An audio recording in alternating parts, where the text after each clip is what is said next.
Psikologe në shpirt artiste, Erida Bega e ndan jetën mes Zvicrës dhe Shqipërisë. E gjejmë në pak ditë qëndrimi në Tiranë për ta njohur pak më shumë për te modestisë së saj. Ashtu e qetë, me pak fjalë që tek tuk nuk i shkëputen dot nga theksi frëngjishtes, që tashmë është në të përditshme në vet, na tregon për pulsin e parë që i japin mëngjeset, që për koincidencë të bukur, ajo edhe i ka dedikuar këngë. Normalisht zgjojmë në orën 6:30 dhe para se të çoj çunin për ta përgatitur për të shkuar në shkollë, gjithmonë bëj kafen dhe marr kitarën dhe ka momentin tim të përgatitjes shpirtërore për ditën që vjen. Dhe do ta këndoj atë këngën që e kam kompozuar për mëngjesin, sepse mëngjesi është agimi, të them më mirë, jo vetëm mëngjesi, por ora 5, 6, 7 janë momentet më të bukura të kënaqësisë time, të çlirimit tim, të qetësisë time, të meditimit tim. Për mua janë ato momentet e shenjta të ditës. Këtë këngën është një nga këngët e mia të preferuara, sepse ka qenë një moment, një çast lumturie, shumë i çuditshëm, sikur gjithë jeta ime ishte përfshirë në atë moment. Dhe quhet Agim në anglisht.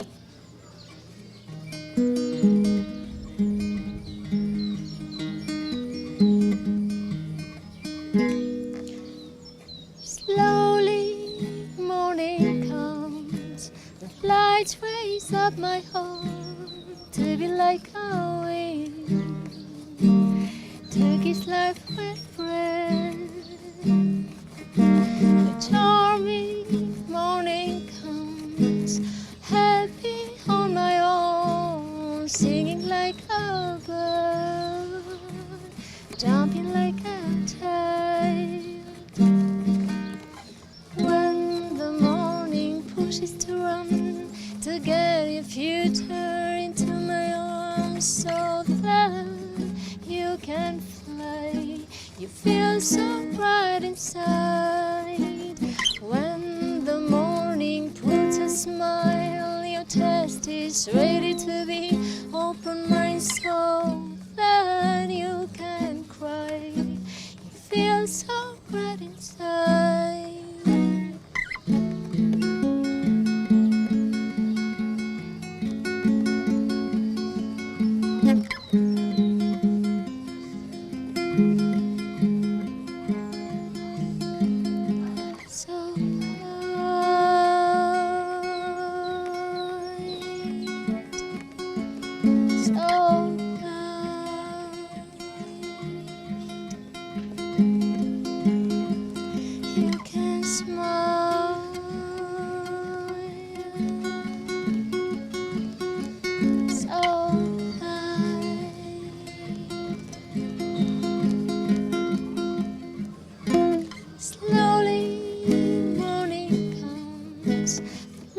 Raise up my heart to be like a wind, take his life with breath.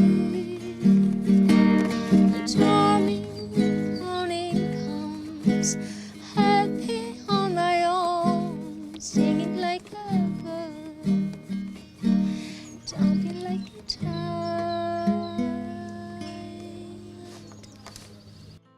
Muzika ka patur plot shtigje për të mbërritur deri te Erida, edhe për të marrë aty formën e vet, delikate, plot melodi dhe shumë personalitet.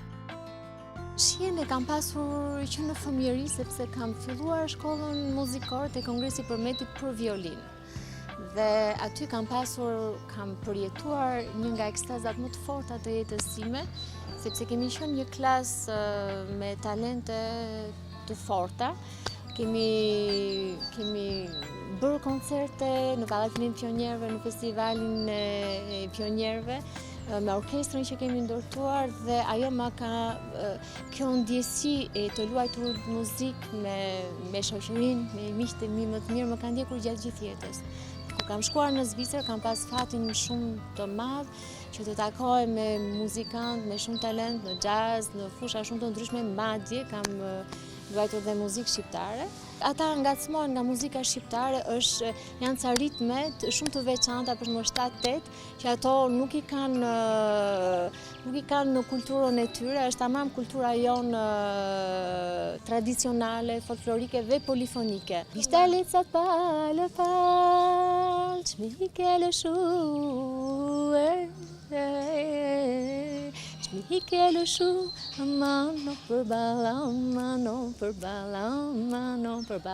të tjera. Këtë e këndoj disa herë dhe e pëlqen shumë. Notat muzikore nga kitara e saj dhe timbri i zërit janë ajo e dukshmja e një gjithësie bot kuptimore që ka jetuar në brendi, në gjithë format edhe ngjyrat që rezultojnë në diçka më të prekshme edhe më të ndjeshme. Fillon me një emocion, fillon me një ngazëllim, vazhdon me një fjalë, pastaj takon një akord, pastaj ndërton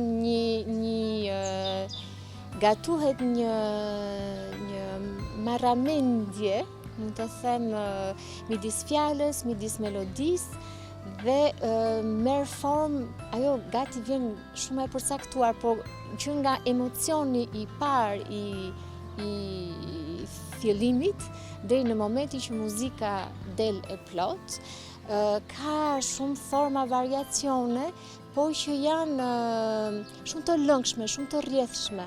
Erida ndërton listën perfekte të këngëve të cilat i shijon në udhëtimet e gjata, aty ku shkëputet nga rrjedha e qytetit dhe endet në shtigje lirie. Ëndërroj të rit folkut, biles po mundohesha të gjej akordet dhe ta këndoja pak, sa dua të jem larg në qiellin pa kufi, sot e do këndoj për ju, ishte një dëshirë, kënga ime gjithë larg, atje larg në qiellin blu, e më dëgjoni, kënga ime është për ju. E dyta është kënga e Muharrem Qenës, a thu është më let pa dhimbje, a thu është më let pa dhimbje, a thu më bukur palon, a thu ti do të më kthesh dhe prap me qenë të dy. Kënga e tretë do t'ishte kur kalon ti rrugës ime dhe më përshëndet, mi fal jetës ka i gëzime e dashnijave. Kur kalon ti rrugës ime dhe mi fal jetës ky marak ku i shkret nuk ma lën zemrën e qet, dashurin që kam për ty nuk e ndroj për këta dy sy.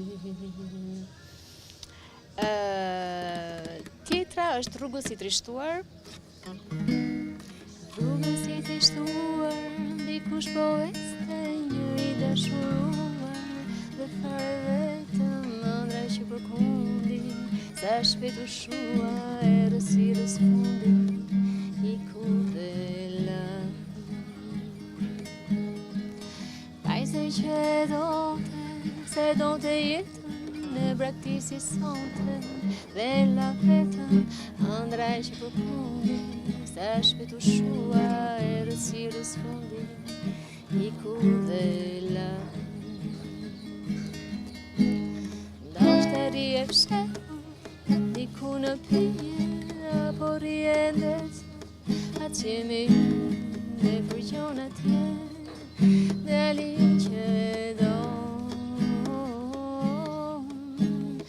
Ushe diku të përqafove, apo do të ndeze dhe do këndohe djalit në vetmi, vajzën e kërkohet.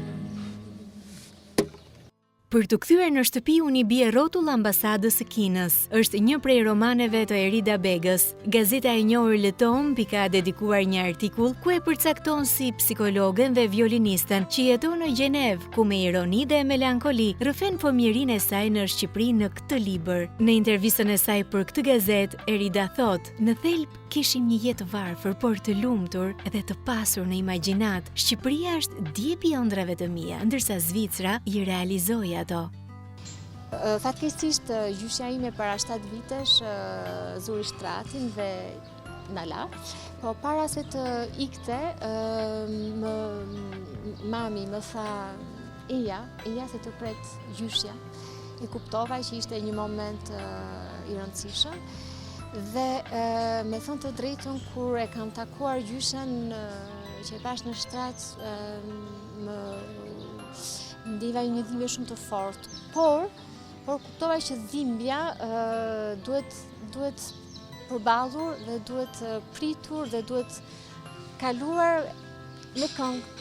Dhe në një moment të caktuar, ajo kur unë isha vetëm për vetëm me gjyshen time, pata frikë me thënë drejtën. Pata frikë se ajo do më hikte para syve të mi dhe nuk e përballova dot atë moment. Dhe fillova të këndoj.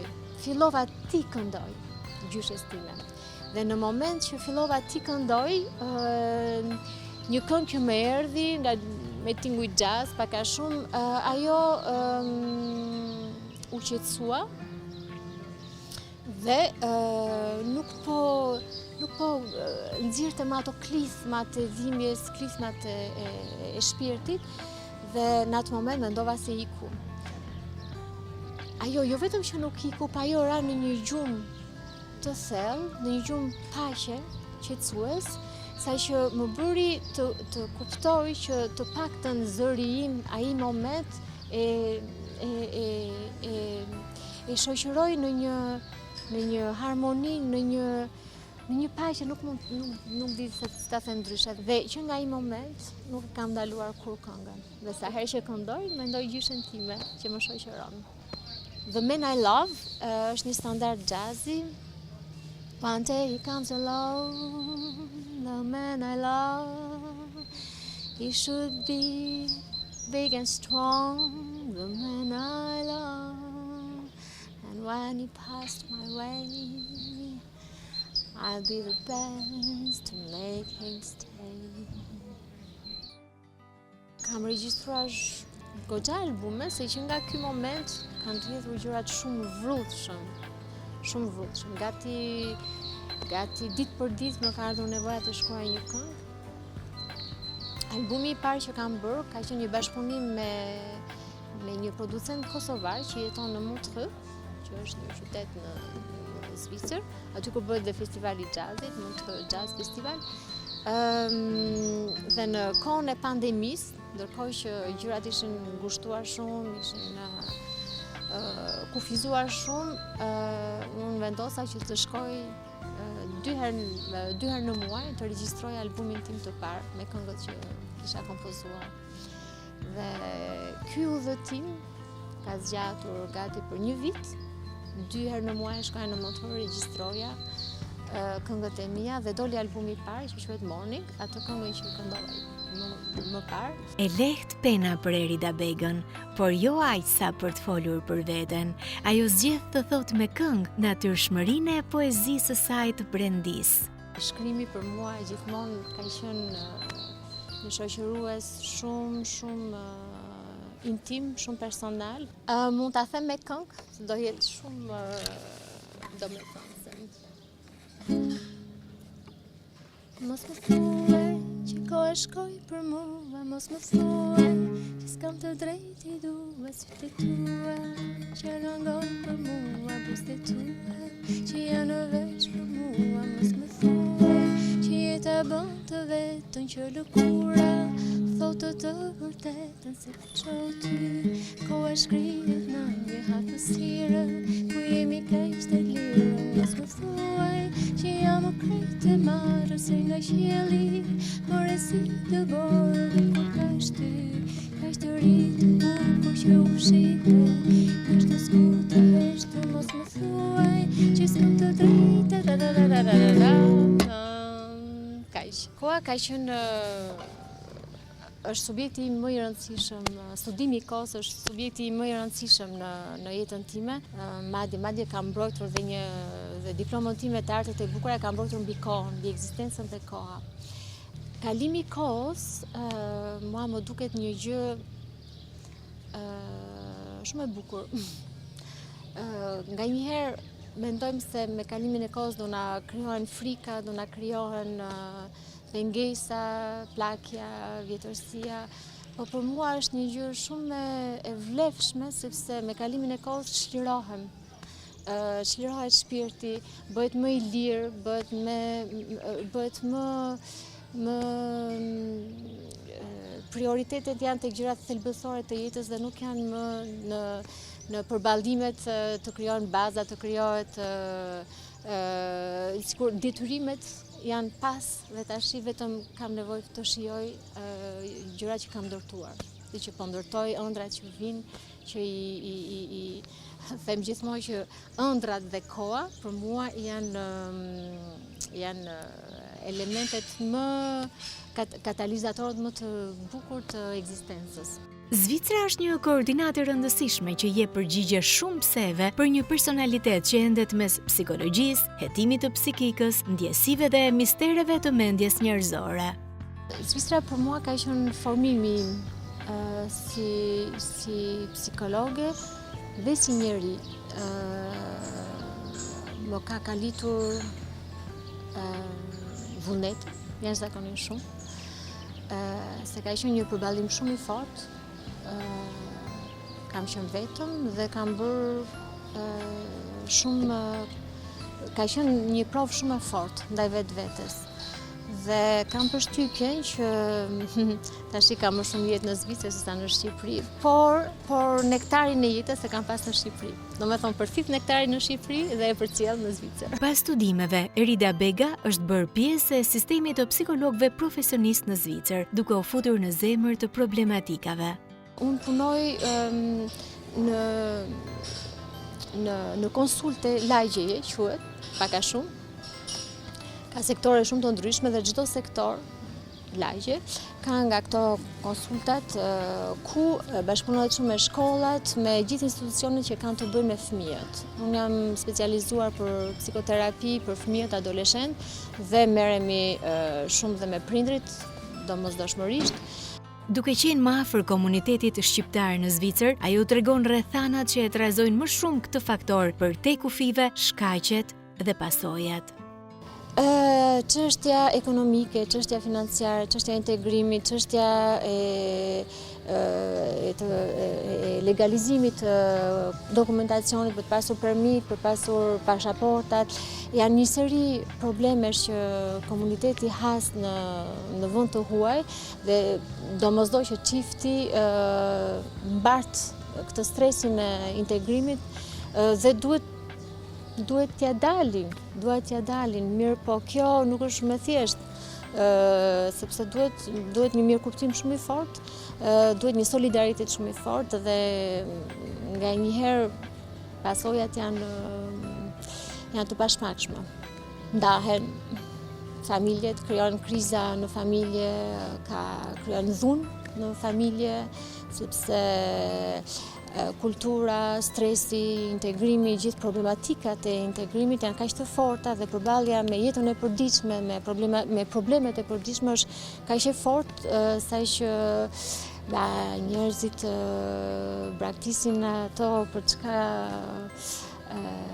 lodhen. Dhe kjo lodhja e mërgimit është duhet pasur parasysh shumë fort, sepse